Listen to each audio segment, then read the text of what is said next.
வணக்கம். ஸ்ரீ பகவான் ஜோதிடம் ஆண்டாள் பாதம் பணிந்து நான் உங்கள் மணிகண்டன்.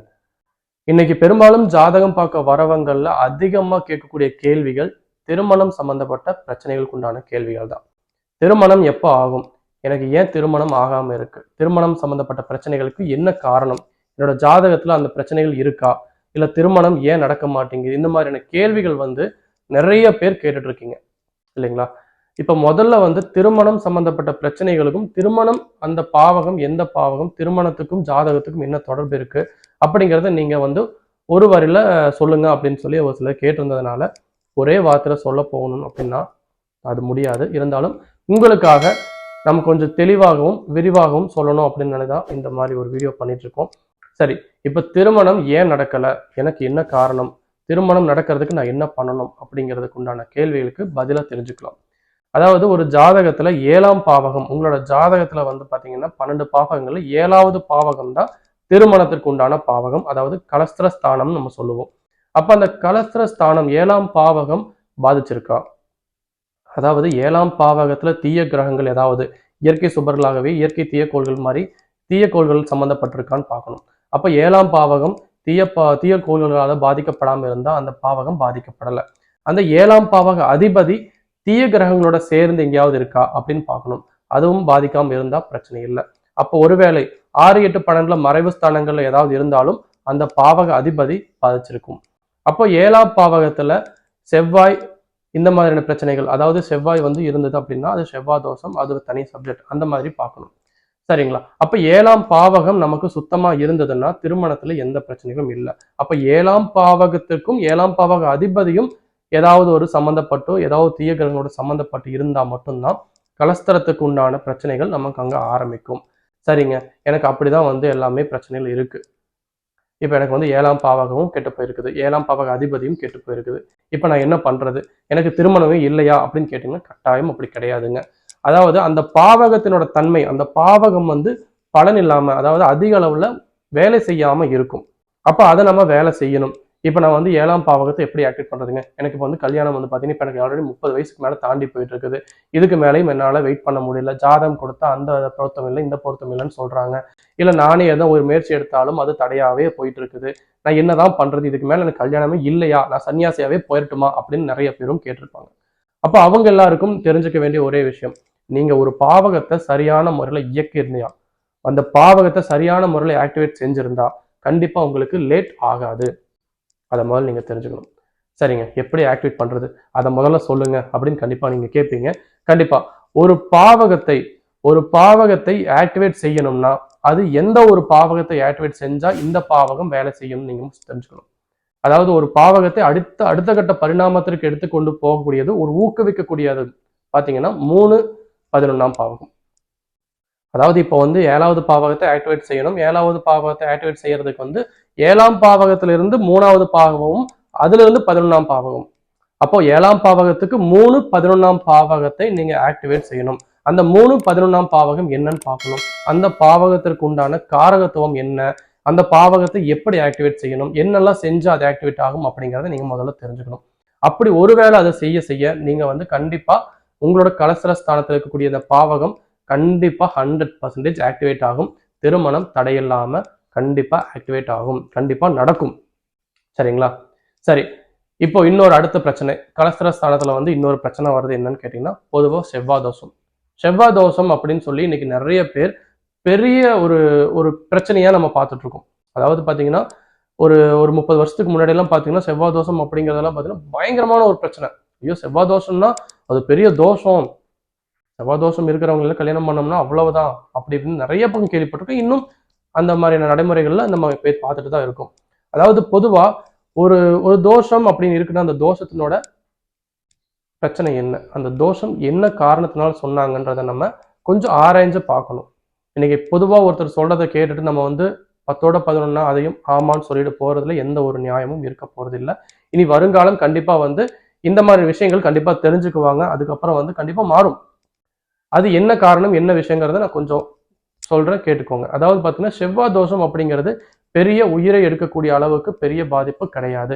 அதை சரியான முறையில தெரிஞ்சு நடத்தினா, சரிங்களா?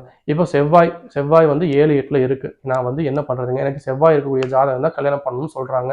என்ன பண்றதுங்க? அப்படியெல்லாம் இல்லையா? அப்ப செவ்வாய் தோஷம் இருக்கிறவங்க வந்து செவ்வாய் தோஷம் இல்லாதவங்களே கல்யாணம் பண்ணிக்கலாமா? அப்படியான்னு கேட்டீங்கன்னா, கண்டிப்பா அப்படி கிடையாது. 7 8ல செவ்வாய் இருக்கக்கூடியவங்க 7 8ல செவ்வாய் இருக்கக்கூடிய ஜாதகரை கல்யாணம் பண்ணாதான் பொருந்தும். அதுல எந்த ஒரு மாற்று கருத்தும் இல்லை. ஏன் அப்படின்றத நீங்க தெரிஞ்சுக்கணும். இப்ப செவ்வாய் தோஷம் எனக்கு 7 8ல இருக்குது. ஒருத்தருக்கு செவ்வாய் தோஷம் இல்லை, 7 8ல செவ்வாய் இல்லை, இருந்தாலும் அவங்க கல்யாணம் பண்ணிக்கலாமா? நல்லா இருக்குமா வாழ்க்கை அப்படின்னு கேட்டீங்கன்னா, கட்டாயம் பிரச்சனைகள் இருக்கும். என்ன மாதிரியான பிரச்சனைகள் இருக்கும்ன்றதான் இங்க கேள்வி. அப்போ அவங்களுக்குள்ள நடுவுல என்ன மாதிரியான பிரச்சனைகள் நடக்குது? இப்ப பாத்தீங்கன்னா, செவ்வாய் வந்து உடல் சூடு சம்பந்தப்பட்டவன், காமக்காரகன். அதாவது பாத்தீங்கன்னா, சொல்றேன்னு தப்பா நினைக்க வேணாம். இது என்னடா வச்சு இப்படி பேசுறாரே, ஒரு ஜோதிடர் இருந்துட்டு இந்த மாதிரி கொச்சையா வார்த்தைகளை பயன்படுத்துறாரே, எப்போ நீங்க தெரிஞ்சுக்கிறது? இப்போ இந்த மாதிரியான வார்த்தைகள் நான் சொல்லாம விட்டுட்டாலும் இன்னுமே இன்னும் ஒரு 10 வருஷத்துக்கு பாத்தீங்கன்னா அப்படியே தான் நம்ம வந்து ஒரு பழைய ஒரு டைப் மாதிரி தான் நம்ம இன்னுமே பேசிட்டு இருப்போம். அதாவது வந்து செவ்வாய் தோஷம் பெரிய அளவுல ஒரு பெரிய பாதிப்பா நம்ம நினைச்சிட்டு இருப்போம். நீங்க தெரிஞ்சுக்கணும். அப்போ ஒரு விஷயத்த நம்ம சொல்லணும் அப்படின்னா கண்டிப்பா எந்த ஒரு ஒளிவு மறைவு இல்லாம சொல்லணும். செவ்வாய் அப்படிங்கிறவர் காமக்காரகன், அதாவது செக்ஷுவல் ரிலேஷன்ஷிப்பை வந்து அடுத்த பரிணாமத்துக்கு கொண்டு போகிறவர். அப்போ உடல் சூடுக்கு சம்பந்தப்பட்டவர். அப்போ செக்ஷுவல் லைஃபை தான் அவர் குறிக்கிறாரு. அப்போ ஒரு செவ்வாய் இருக்கக்கூடிய ஜாதகர் ஒரு செவ்வாய் இல்லாத ஜாதகத்தை கல்யாணம் பண்ணும்போது இங்க செவ்வாய் இருக்கக்கூடியவருக்கு வந்து பாத்தீங்கன்னா உடல் சூடு, அந்த காம எண்ணங்கள், காம உணர்வுகள் அதிகமா இருக்கும். இங்க செவ்வாய் இல்லாதவங்களுக்கு காம உணர்வுகள், அந்த செக்ஷுவல் ரிலேஷன்ஷிப்ல வந்து பாத்தீங்கன்னா இன்ட்ரெஸ்ட் அப்படிங்கிறது குறைவா இருக்கும். புரியுதுங்களா? அப்போ இங்க செவ்வாய் இருக்கக்கூடியவங்களுக்கு இன்ட்ரெஸ்ட் அதிகமா இருக்கும், இங்க இல்லாதவங்களுக்கு இன்ட்ரெஸ்ட் கம்மியா இருக்கும். இதுதான் விஷயம். அப்போ திருமணத்துக்கு அப்புறம் உடலுறவு வைக்கும் பொழுதும் அந்த அடுத்த கட்ட பரிணாம குடும்ப முன்னேற்றத்துக்காக அவங்க உடலுறவு வச்சுக்கணும்னு நினைக்கும் போதும் அவங்க பாத்தீங்கன்னா இவங்க அதிகமா வேணும் வேணும்னு சொல்லுவாங்க, இவங்க வேண்டாம் வேணாம்னு சொல்லுவாங்க. அங்க ஒரு பிரிவினை வரும். இங்கதான் நமக்கு பிரச்சனைகள் உருவாகுது. அப்போ ஒருத்தருக்கு வேணும் ஒருத்தருக்கு வேண்டாம்னு சொல்றதுதான் செவ்வாய் பண்ணக்கூடிய ஒரு விஷயம். அப்ப அந்த செவ்வாய் அவர் உடல் சூடு சம்பந்தப்பட்டவர் அப்படின்னா அவருக்கு இணையா இருக்கக்கூடிய ஜாதகர், அதாவது 7 8 அப்படிங்கிறது அதிக இன்ட்ரெஸ்ட், அதிக காம உணர்வுகள் இருக்குன்னா அதே ஈக்குவலைஸ் பண்ற அளவுக்கு, அதுக்கு ஈக்குவல் சரிசமமா நானும் பங்கு தரேன் அப்படின்ற ஒரு ஜாதகரை தான் நீங்க கல்யாணம் பண்ணி வைக்கணும். சரி, இதுக்கு இன்னொரு விதிவிலக்கு இருக்கா? இல்ல எனக்கு அமையவே இல்லை, வேற ஏதாவது ஒரு ஆப்ஷன் இருக்கான்னு கேட்டீங்கன்னா கட்டாயம் இருக்கு. அதாவது 7 8ல இருக்கக்கூடியவங்களுக்கு 2ஆம் பாவகத்திலையும் 12ஆம் பாவகத்திலையும், அதாவது 2 12 ஸ்தானத்துல செவ்வாய் இருந்தாலும் அவங்களையும் திருமணம் செய்து வைக்கலாம். புரியுதுங்களா? அப்போ அந்த மாதிரியான ஒரு அமைப்பு வந்து இவங்களுக்கு வந்து ஒரு 75% ஒரு 50% இந்த இன்ட்ரெஸ்ட் இருக்கும், இவங்களுக்கு 100% இருக்கும். ஸோ 50% ஒரு 100% வந்து ஒரு ஈக்குவலஸ் பேலன்ஸ் பண்ணும். ஸோ அப்படி பார்க்கும் பொழுது நீங்க வந்து தாராளமா அந்த ஒரு செவ்வாய், அதாவது பரிகார செவ்வாய்ன்னு நம்ம சொல்லுவோம், அந்த மாதிரி பரிகார செவ்வாய் இருக்கக்கூடியவங்களை நீங்க வந்து திருமணம் செய்து வைக்கலாம். சரிங்களா? அப்போ கலஸ்திரக்காரகன் யாரு ஃபர்ஸ்ட் நீங்க தெரிஞ்சுக்கணும், சுக்கிரன். அப்போ சுக்கிரனும் நல்லா இருக்கணும், சுக்கிரன் சம்பந்தப்பட்ட விஷயமும் ஜாதகத்தில் நல்லா இருக்கணும். செவ்வாய் தோஷம் இருந்தாலும் செவ்வாய் தோஷம் இருக்கிறவங்களுக்கும் செவ்வாய் தோஷம் இல்லாத ஒரு பரிகார செவ்வாயை இருக்கக்கூடியவங்களுக்கும் திருமணம் பண்ணி வைக்கலாம். இதை விட்டுட்டு 7 8ல செவ்வாய் இருக்கக்கூடியவங்களுக்கு செவ்வாய் தோஷம் பரிகார செவ்வாயும் இல்லை, 7 8லயும் செவ்வாய் இல்லை, சுத்த ஜாதகமா இருக்கு, செவ்வாய் வந்து ஒரு நல்ல ஒரு ஸ்தானத்துல இருக்கு அப்படின்னா அவங்கள திருமணம் பண்ணி வைக்கிறதுங்கிறது ரொம்ப ரொம்ப ரொம்ப யோசிச்சு தான் பண்ணணும். இதுலயும் முக்கியமான ஒரு விஷயம், தசா புத்திகள். இப்போ ஒரு ஜாதக பொருத்தம் பார்க்குறோம்னா செவ்வாய் தோஷ பொருத்தம் இருக்கா, ஒரு கலஸ்திரஸ்தானம் பொருத்தம் இருக்குதா, இல்ல நமக்கு வந்து ராகு தோஷம் இருக்குதா, இந்த மாதிரியான விஷயங்கள் எல்லாமே நம்ம பார்த்து தெரிஞ்சுக்கிட்டோம். ஓகே, எல்லா பொருத்தம் இருக்கு. கல்யாணம் பண்ணி அடுத்த ஒரு 3 வருஷம் 4 வருஷம் வாழ்க்கை அவங்களுக்கு எப்படி இருக்கும் அப்படிங்கிறது தசா பொருத்தம் தான் நம்ம பார்க்கணும். அப்போ இன்னைக்கு இவருக்கு வந்து ஒரு 8 12ல ஒரு பாவ புத்தியில வந்து தசா நடந்துட்டு இருக்கு அப்படின்னா அவருக்கு திருமணம் பண்ணக்கூடாது. இப்போ ஒரு 4 8 12ல அவருக்கு ஒரு தசா புத்தி போயிட்டு இருக்குது, இன்னொரு ஒரு வருஷம் 2 வருஷம் இருக்கு அப்படின்னா அவருக்கு கல்யாண பேச்சு எடுக்கக்கூடாது. இந்த 4 8 12 பாவக புத்திகள்ல கல்யாணமே பண்ணி வச்சாலும் ஒண்ணு கோர்ட்டு கேஸ் பிரச்சனையாகும், திருமண வாழ்க்கையில் நிம்மதி இல்லாமல் இருக்கும், அவர் ஒண்ணு வெளியூர் போற மாதிரி இருக்கும், இந்த மாதிரியான பிரச்சனைகள் அவர் கண்டிப்பா பேஸ் பண்ணணும். அப்போ அதாவது இரட்டைப்படை பாவ புத்திகள் நடக்கும் பொழுதும் திருமணம் பண்ணலாமான்னு கேட்டீங்கன்னா அதுவுமே கொஞ்சம் யோசிச்சு தான் பண்ணணும். அப்போ ஒற்றைப்படை பாவக புத்திகள் வரும்பொழுதெல்லாம் திருமணத்துக்கு 100% பண்ணலாம். சரிங்க, எனக்கு இப்போ வந்து ஒரு பக்கம் ஒன் சைடு ஜாதகத்துல வந்து ஒற்றைப்படை பாவகத்தில் போயிட்டு இருக்குது, இன்னொரு சைடுல வந்து பாத்தீங்கன்னா இரட்டைப்படை பாவக புத்திகள் போயிட்டு இருக்கு. இப்போ என்ன பண்ணலாம் அப்படின்னு கேட்டீங்கன்னா இரட்டைப்படை பாவக புத்திகள் எதுவா இருந்தாலும் அடுத்து ஒரு 6 மாசத்துக்குள்ளேயே ஒரு 3 மாசமாவோ மாறுற மாதிரி இருக்கணும். அதாவது அது முடிய போற காலகட்டமா இருந்தது அப்படின்னா நீங்க தாராளமா கல்யாணம் பண்ணி வைக்கலாம். இல்ல ஒரு சைடு வந்து நல்ல ஒரு ஒற்றைப்படை பாவ புத்திகள், ஒரு சைடு வந்து ஒரு 8 12ல வந்து அடுத்த ஒரு வருஷத்துல வருது அப்படின்னா ரொம்ப ரொம்ப ரொம்ப கவனமா தான் இருக்கும். அதாவது பிரச்சனைகள் வரப்போகுதுன்னு தெரிஞ்சு நம்ம கல்யாணம் பண்ற மாதிரி. அப்போ ஒருவேளை பிரச்சனை வர மாதிரி இருக்கும்பொழுது இந்த பிரச்சனைகள் அதாவது பிரச்சனைகளை ஃபேஸ் பண்ணக்கூடிய இடத்துல இருக்கிறவர் அதை நம்ம வந்து ஒரு ப்ராக்டிக்கலாக ஒரு ரியலைஸ் பண்ணிட்டு அந்த பிரச்சனைகளை விட்டு வெளியே வரணும். இல்லைன்னா பிரச்சனைகளை அவாய்ட் பண்ணிடணும். இல்லை பிரச்சனைகள் வராத அளவுக்கு இவரே நடந்துக்கணும்.